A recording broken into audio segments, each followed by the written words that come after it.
안녕하세요. 오늘도 복된 날입니다. 오늘은 창세기 22장 1절에서 24절 말씀을 살펴보겠습니다. 하나님은 아브라함이라는 한 사람을 부르셔서 큰 민족을 이루시려는 원대한 계획을 말씀하셨습니다. 하나님은 아브라함에게 땅과 자손과 복의 언약을 세우셨습니다.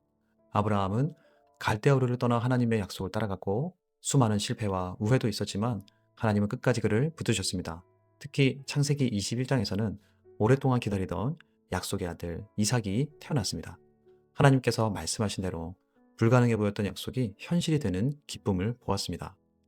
또 이스마엘은 쫓겨나게 됐지만 하나님은 이스마엘도 하나님의 계획 가운데 인도하셨습니다. 그동안 아브라함은 그랄 왕 아비멜렉이 찾아와서 언약을 맺자고 할 정도로 영향력을 가졌습니다. 그렇게 블레셋 땅에 오래간 거주할 수 있는 환경을 얻었지만 하나님께 감사하며 에셀나무를 심었습니다. 그런데 바로 이어지는 창세기 22장에서는 분위기가 완전히 바뀝니다. 하나님은 아브라함에게 상상할 수 없는 시험을 허락하십니다. 그것은 바로 하나님이 약속의 아들로 주신 이삭을 번제로 드리라는 명령입니다. 이 본문은 성경 전체에서도 가장 이해할 수 없는 본문이면서 동시에 가장 복음적인 본문 가운데 하나입니다. 왜냐하면 여기에는 믿음의 시험, 순종의 아픔, 하나님의 예비하심, 그리고 장차 오실 그리스도의 그림자가 아주 강렬하게 응축되어 있기 때문입니다. 1절에서 2절 말씀입니다. 그 일 후에 하나님이 아브라함을 시험하시려고 그를 부르시되 아브라함아 하시니 그가 이르되 내가 여기 있나이다. 여호와께서 이르시되 네 아들 네 사랑하는 독자 이삭을 데리고 모리아 땅으로 가서 내가 네게 일러준 한 산 거기서 그를 번제로 드리라. 하나님은 번제로 이삭을 드리라고 말씀하시는데 네 아들 네 사랑하는 독자 이삭이라고 말씀하십니다. 그리고 이 사건은 시험으로 주셨습니다. 하나님은 아브라함을 무너뜨리려고 유혹하시는 것이 아닙니다. 그의 믿음이 어디에 서 있는지, 그 믿음이 어떤 성격의 믿음인지를 드러내시는 것입니다. 이삭은 약속의 아들입니다. 아브라함 인생 후반의 모든 의미가 이삭에게 걸려 있다고 해도 과장이 아닙니다. 그런데 하나님은 아브라함아, 네가 나보다 더 붙들고 있는 것이 무엇이냐? 이 질문을 던지는 명령입니다. 사실 이 본문이 우리를 불편하게 만드는 이유가 여기에 있습니다. 하나님은 왜 이런 명령을 하실까?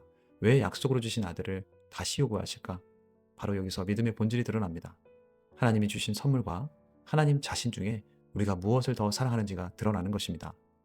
우리도 하나님을 믿는다고 말하지만 사실은 하나님 자체보다 하나님이 주시는 어떤 것을 더 사랑할 수 있습니다. 자녀일 수도 있고 성공일 수도 있습니다. 그래서 시험은 늘 네가 누구를 가장 사랑하느냐를 묻습니다. 그런데 이 사건에서 놀라운 것은 하나님의 말씀을 들은 아브라함이 아침에 일찍 출발했다는 것입니다. 나귀의 안장을 지우고 두 종과 이삭을 데리고 번제에 쓸 나무를 쪼개어 떠납니다. 물론 이 침묵이 아무 감정이 없었다는 뜻은 아닙니다. 오히려 그의 속은 찢어졌을 것입니다. 과연 잠을 잃었을까요? 뜬 눈으로 밤을 지샜을지 모릅니다. 그런데도 그는 떠납니다. 왜입니까? 하나님을 신뢰했기 때문입니다. 히브리서 11장은 아브라함이 하나님께서 죽은 자 가운데서라도 다시 살리실 줄로 생각했다고 해석합니다. 즉 아브라함은 이삭이 죽어도 괜찮다가 아니라 하나님은 약속을 깨뜨리시는 분이 아니다를 붙든 것입니다. 이삭은 약속의 아들입니다. 그러니 하나님이 지금 이해할 수 없는 명령을 하셔도 결국 하나님의 약속은 무너지지 않는다고 믿는 것입니다. 믿음은 상황이 납득될 때만 움직이는 것이 아닙니다. 하나님의 성품과 약속을 붙드는 것입니다. 눈앞에 모순처럼 보여도 하나님이 하나님 되심을 포기하지 않는 것입니다. 쉽게 말하면 아브라함은 하나님의 마음을 더 믿은 것입니다. 이어지는 3절에서 6절입니다.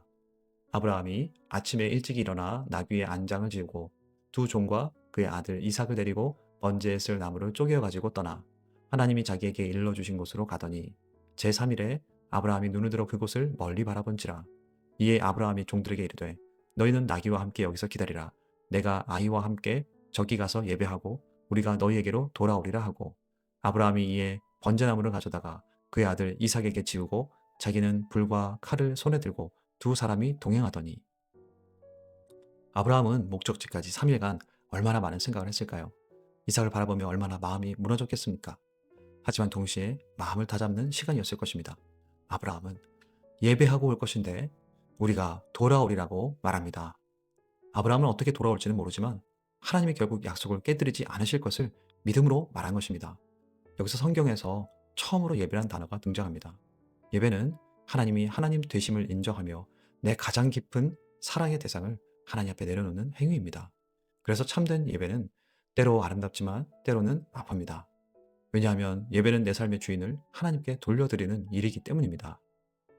이어지는 7절에서 8절입니다. 이삭이 그 아버지 아브라함에게 말하여 이르되 내 아버지여 하니 그가 이르되 내 아들아 내가 여기 있노라. 이삭이 이르되 불과 나무는 있거니와 번제할 어린 양은 어디 있나이까. 아브라함이 이르되 내 아들아 번제할 어린 양은 하나님이 자기를 위하여 친히 준비하시리라 하고 두 사람이 함께 나아가서 아브라함과 이삭은 모리아 산으로 올라갑니다. 이삭은 나무를 쥐고 함께 올라가다가 아브라함에게 묻습니다. 번제할 어린 양은 어디 있나이까? 이 질문은 아브라함에게 가장 고통스러운 순간입니다. 그는 정확히 어떻게 될지 다 알지를 못했지만 하나님이 준비하실 것이다 라고 말합니다. 이 한 문장 안에 본문의 핵심이 다 들어있습니다. 이는 복음의 핵심이기도 합니다. 인간이 하나님께 구원의 제물을 마련해 드리는 것이 아닙니다. 하나님이 친히 준비하십니다. 여기서 벌써 복음의 그림자가 짙게 드리워집니다. 훗날 하나님은 정말로 친히 어린 양을 준비하실 것입니다. 그리고 그 어린 양은 모리아산의 한 수양이 아니라 세상 죄를 지고 가는 하나님의 어린 양, 예수 그리스도이실 것입니다. 이어지는 9절에서 12절 말씀입니다. 하나님이 그에게 일러주신 곳에 이른지라. 이에 아브라함이 그곳에 제단을 쌓고 나무를 버려놓고 그의 아들 이삭을 결박하여 제단 나무 위에 놓고 손을 내밀어 칼을 잡고 그 아들을 잡으려 하니 여호와의 사자가 하늘에서부터 그를 불러 이르시되 아브라함아 아브라함아 하시는지라. 아브라함이 이르되 내가 여기 있나이다 하매 사자가 이르시되 그 아이에게 네 손을 대지 말라. 그에게 아무 일도 하지 말라. 네가 네 아들 네 독자까지도 내게 아끼지 아니하였으니 내가 이제야 네가 하나님을 경외하는 줄을 아노라. 아브라함은 이삭을 결박해 제단 위 나무 위에 놓습니다. 그리고 칼을 잡고 아들을 잡으려 합니다. 그는 정말 이삭을 드렸습니다. 그때 여호와의 사자가 아브라함에게 손을 대지 말라고 합니다. 여기서 이제야 안다는 것은 하나님이 몰랐다는 뜻이 아니라 아브라함의 마음이 실제 순종으로 드러났다는 뜻입니다. 그리고 하나님은 인신제사를 기뻐하시는 분이 아닙니다. 오히려 하나님은 멈추게 하시며 가나안의 잔혹한 종교와 다르심을 드러내십니다. 하나님은 약속을 지키시며 생명을 보존하시는 분입니다. 이어서 하나님은 친히 준비하시는 분이심을 보여주십니다. 13절에서 14절입니다. 아브라함이 눈을 들어 살펴본즉 한 수장이 뒤에 있는데 뿔이 수풀에 걸려있는지라. 아브라함이 가서 그 수장을 가져다가 아들을 대신하여 번제로 드렸더라. 아브라함이 그 땅 이름을 여호와 이르라 하였으므로 오늘날까지 사람들이 이르기를 여호와의 산에서 준비되리라 하더라. 수장 한 마리의 뿔이 수풀에 걸려 있습니다. 아브라함은 가서 그 수장을 아들 대신 번제로 드립니다. 아들 대신 수장이 죽습니다. 이삭이 살아나고 다른 하나가 대신 죽습니다. 이는 대속을 말합니다. 하나님은 죄인을 그냥 넘어가게 하지 않으시고 대신 죽을 희생을 예비하십니다. 이 대속을 성경 전체를 관통해 마침내 십자가에서 완성됩니다. 모리아산에서 이삭 대신 수장이 죽었습니다. 그러나 골고다에서는 하나님의 아들 자신이 우리 대신 죽으십니다. 여기서 창세기 22장은 아브라함의 이야기를 넘어 하나님의 마음을 보여줍니다. 아브라함은 독자를 바치라는 요구 앞에서 찢어졌습니다. 그런데 하나님은 정말로 자기 독자를 아끼지 않으시고 우리 모두를 위하여 내어주실 것입니다. 아브라함은 마지막 순간에 멈추라는 음성을 들었습니다. 하지만 골고다에서는 오히려 외면하십니다. 왜냐하면 예수님이 끝까지 담당하셔야 우리가 살아나기 때문입니다. 그래서 이 본문은 결국 아브라함보다 더 크신 하나님 아버지를 바라보게 합니다. 아브라함은 시험을 통과했지만 하나님은 구원을 이루십니다. 아브라함은 그 땅 이름을 여호와 이레라고 부릅니다. 여호와께서 준비하신다는 뜻입니다. 하나님이 그 필요를 하시고 그 자리에 맞는 은혜를 예비하신다는 뜻입니다. 믿음의 사람은 결국 하나님의 공급을 기억합니다. 우리는 인생의 어떤 산을 통과하고 나면 내가 버텼다, 내가 해냈다라고 말하고 싶습니다. 하지만 하나님이 하셨다입니다. 하나님은 자기 백성을 시험 가운데 버려두지 않으시고 정확한 때에 정확한 방식으로 예비하시는 분이십니다. 그리고 하나님은 다시 아브라함에게 언약을 말씀하십니다. 15절에서 19절입니다.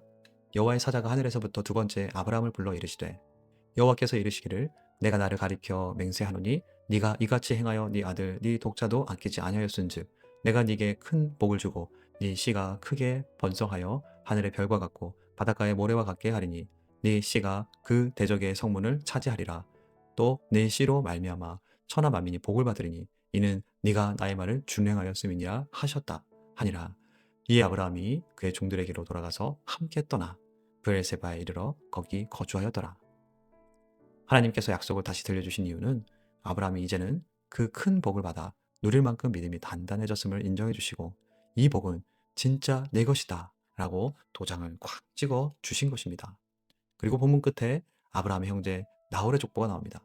흐름이 끊기는 듯한 이 본문 말씀은 다음을 예비하는 장면입니다. 20절에서 24절입니다. 2일 후에 어떤 사람이 아브라함에게 알려 이르기를 밀가가 당신의 형제 나홀에게 자녀를 낳았다 하였더라. 그의 맏아들은 우스요 우스의 형제는 부스와 아람의 아버지 그무엘과 게셋과 하소와 빌다스와 이들락과 부두엘이라. 이 8사람은 아브라함 형제 나홀의 아내 밀가의 소생이며 부두엘은 리브가를 낳았고 나홀의 척 루우마라 하는 자도 데바와 가함과 다하스와 마아가를 낳았더라. 나중에 이삭의 아내가 될 리브가를 미리 독자에게 소개합니다. 네 자손이 번성하리라는 하나님의 약속이 아브라함의 가문 전체에서 실제로 이루어지고 있음을 보여줍니다. 이삭이 죽을 뻔했지만 살았고 이제 그 이삭의 아내도 하나님이 다 준비하고 계셨다는 연결고리입니다. 이것이 하나님의 방식입니다. 우리는 지금 눈앞에 산 하나 넘기도 버거운데 하나님은 벌써 다음 장을 준비하고 계십니다.